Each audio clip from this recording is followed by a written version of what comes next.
Xeyirli gün оқушылар. Үшпішмақлар ұқсашлығының бірінші белгісін қолданып, мәселелер шешу бойынша практик ілішіні башлайбыз. Бірінші мәселе.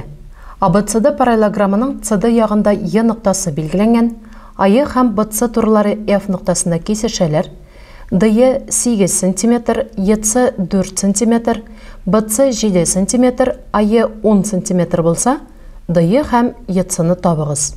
Мәселенің шарты бойынша ABCD параллелограмм екенлігі белгілі, CD яғында ятушы E нұқтасы алынған, айы һәм BC F нұқтасында кесешелер, DE, EC, BC айының өлшемлері белгілі, EF һәм FC-ны табарға керек. Сызым бойынша қарасақ, AED һәм CEF үшпішмақларының ұқсашлығын көрерге мөмкин. Біріншіден, 1 һәм 2 пішмақлары тегіз. Вертикаль пішмақлар боларақ тегіз алар. Икеншіден,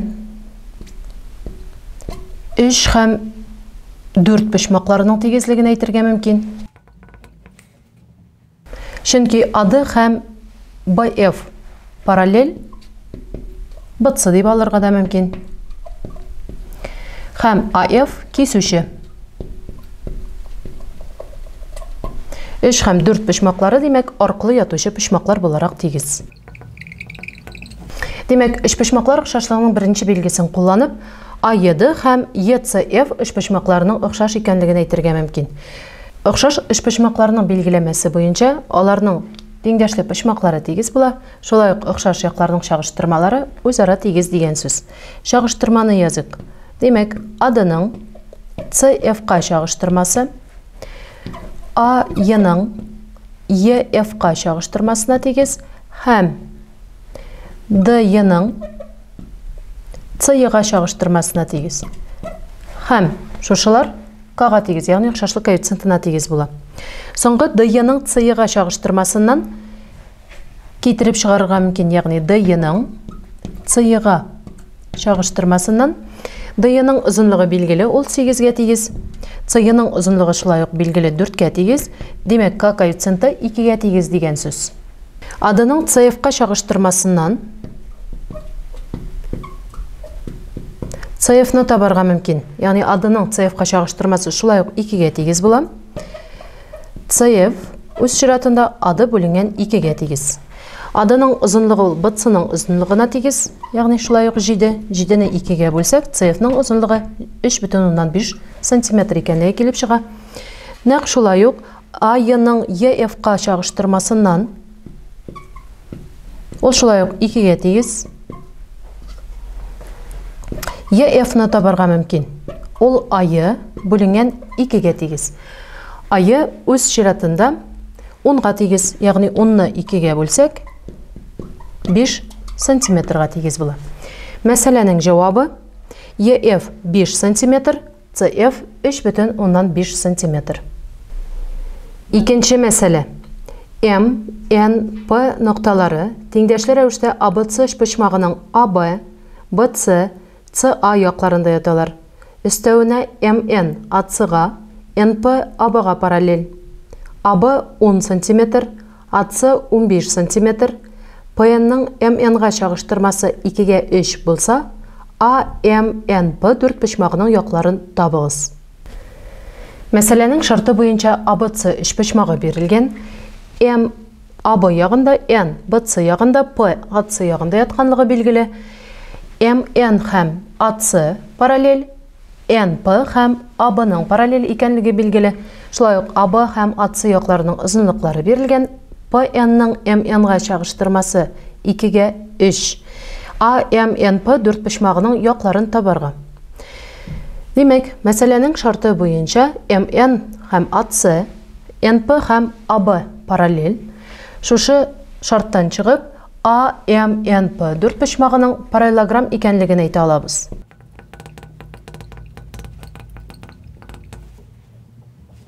Икенчедән, PN-ның MN-га чагыштырмасы 2-ге 3.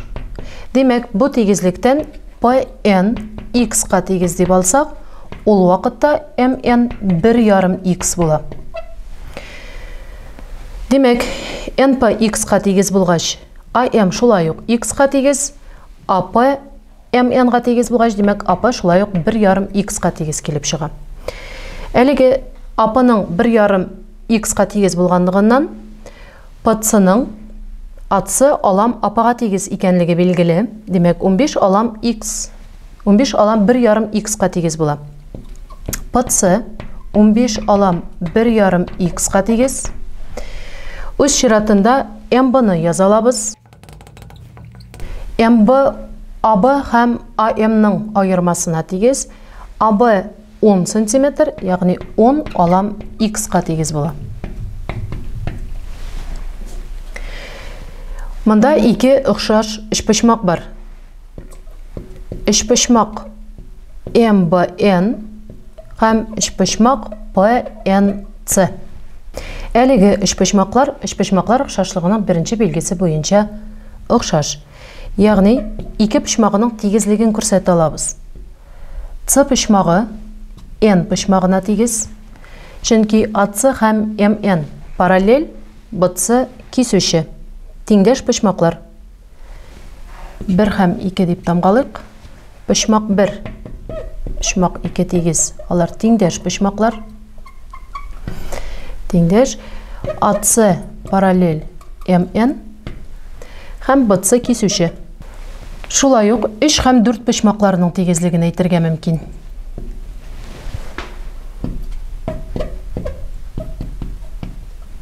Мәсәләнең шарты буенча AB һәм NP параллель.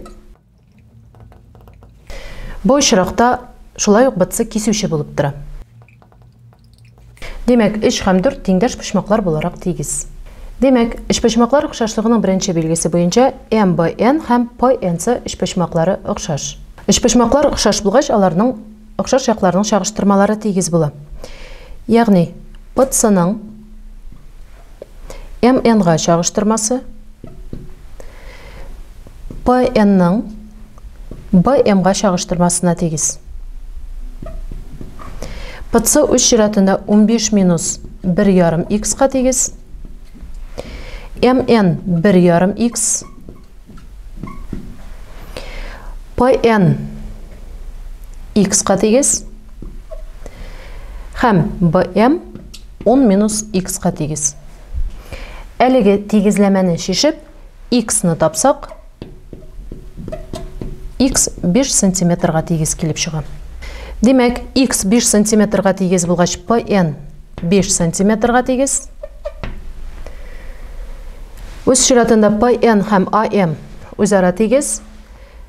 Демәк, AM ягы шулай ук 5 см, AP һәм MN-ны табыр өчен 1,5-ны 5-кә тапкырлыйбыз, нәтиҗәдә 7,5 см килеп чыга. Демәк, мәсьәләнең җавабы PN 5 см, MN 7,5 см. Эшпешмаклар охшашлыгының беренче билгесен кулланып, мәсьәләләр шешу буенча практик өлешебез тәмам. Киләсе онлайн дәрестә очрашуларга кадәр сау булыгыз.